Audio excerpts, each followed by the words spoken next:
Bienvenue à vous dans ce premier tutoriel d'une série qui va traiter du rendu photoréaliste. Je vous ai mis à l'écran l'interface de Visualize puisque nous allons évidemment travailler essentiellement dans Visualize. Nous verrons bien entendu ce que donne SolidWorks au niveau des rendus. Mais sachez quand même d'ores et déjà que si vous souhaitez faire du rendu photoréaliste qui soit de meilleure qualité, il faudra nécessairement passer par Visualize. Je rappelle aussi que Visualize est un logiciel, une application qui est fournie avec SolidWorks, qui est indépendante, c'est-à-dire que vous allez avoir une application SolidWorks et une application Visualize que vous pouvez lancer indépendamment l'une de l'autre.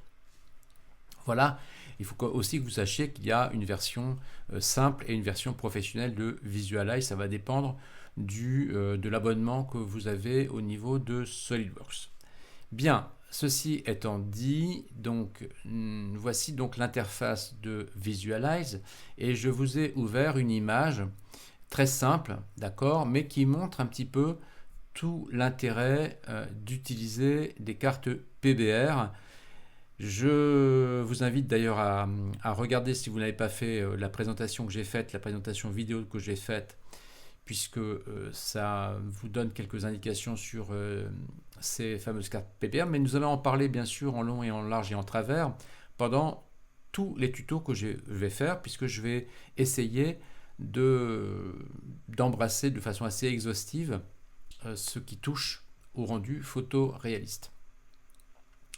Alors vous avez ici deux objets, hein. Vous avez une sphère et puis vous avez un plan sur lesquels j'ai placé en fait deux textures PBR.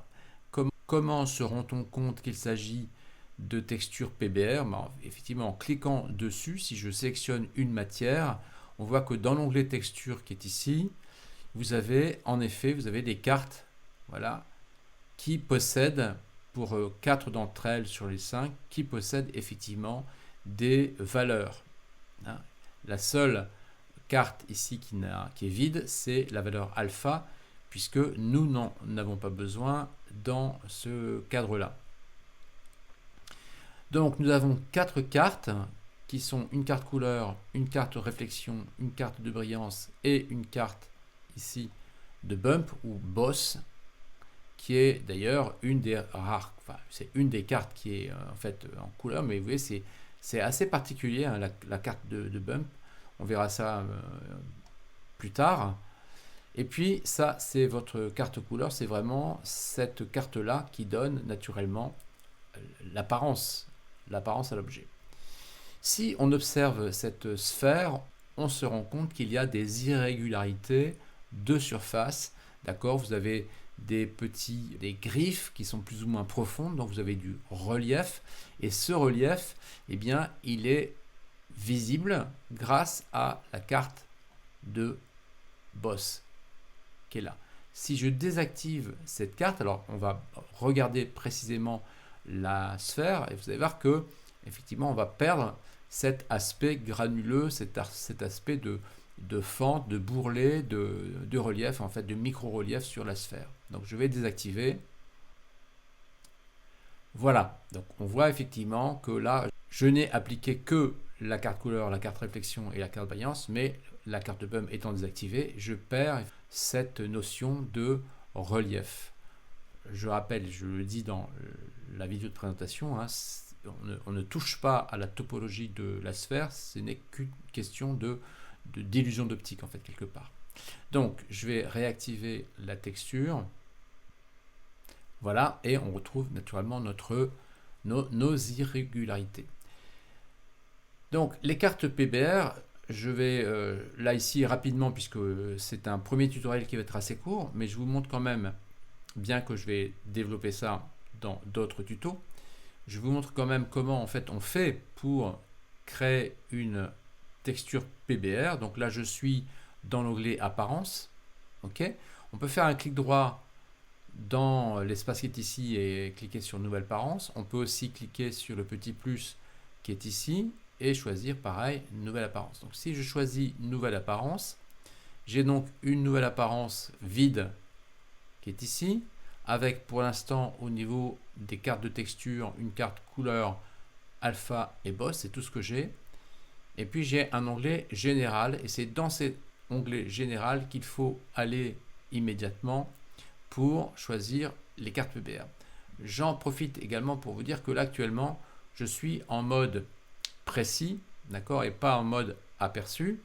Vous avez tout intérêt à travailler au départ en mode aperçu pour faire vos réglages de caméra, faire intervenir vos apparences, etc. Et puis passer en fait en mode précis une fois que tout ça est prêt, bien sûr, pour aller placer vos textures et voir ce que ça donne réellement en mode précis.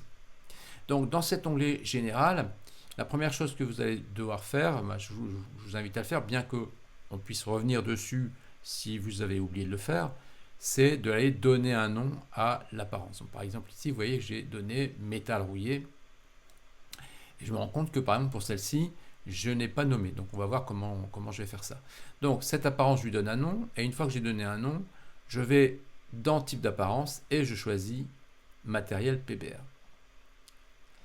Donc là déjà, matériel PBR, on voit qu'on va pouvoir régler des petites choses déjà au niveau du général. Mais ce qui va être intéressant, c'est naturellement d'aller sur l'onglet texture et puis ici d'importer les bonnes cartes. Donc ça, on verra bien sûr ça plus tard. Je ne vais pas développer ça maintenant, mais on va choisir les bonnes cartes pour que ça fonctionne naturellement le mieux possible. Ok, donc cette apparence, je vais la supprimer. Donc je vais dans modifier, je fais supprimer, donc je fais un clic droit, tout simplement un clic droit. Voilà, modifier, supprimer.